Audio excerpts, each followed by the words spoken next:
kapag ang isang LEV, e-bike o e-trike ay pumasok sa national highway kung saan sila bawal at lumalabag sa traffic regulation, may kapangyarihan ng LTO na mag-apprehend at when warranted, impound the unit. Ito ang bahagi ng aming mandato na pangalagaan ang kaligtasan sa kalsada.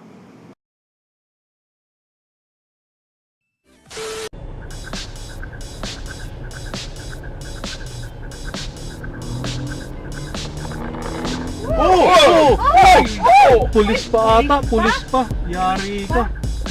Ay, siya naman ang may... Oo, siya may kasalanan.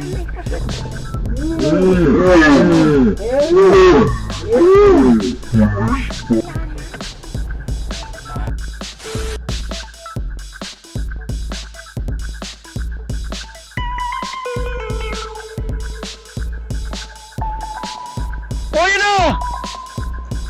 Aray mo!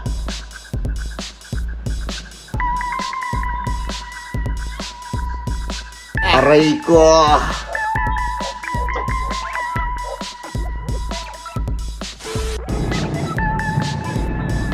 Uy! Okay. Pasaway din yung driver na yung tricycle. Alam naman niya nakahinto ng kotse at dumuri-diretso lang. Pwede pa? Sa iba 50 pesos din ganun. Gosh, oh my gosh! Oh my God!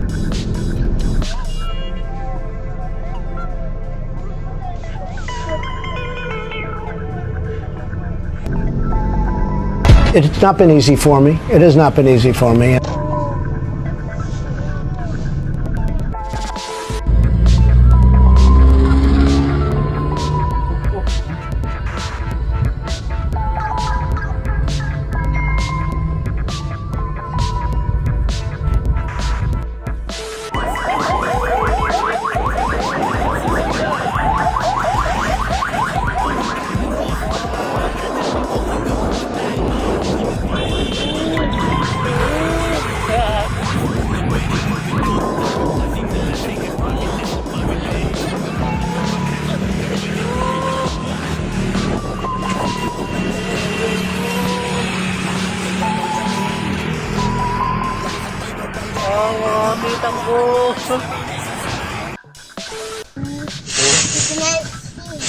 I cannot see also. La, boom! Bangga! Ala na bangga. Ay, shoot. Ginagawa mo.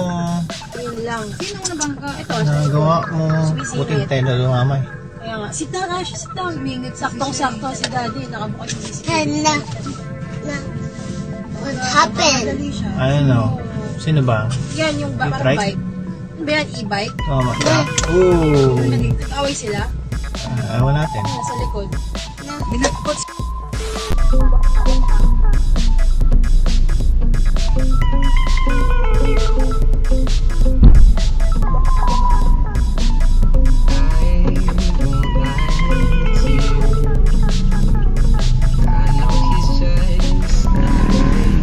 Hoy!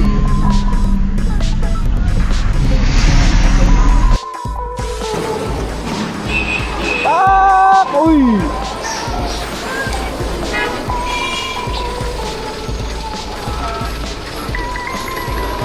Sulit yati.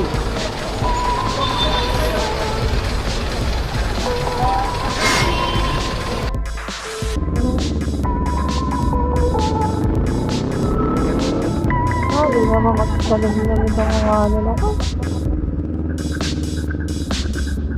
Hindi na pagsabi na. Oh, kitang-kita talaga ito. Ay, yeah. Oh,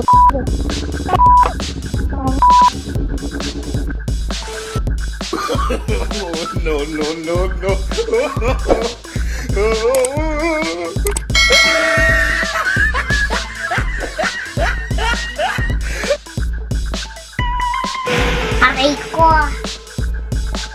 Sa lahat ng mga manonood, please subscribe here.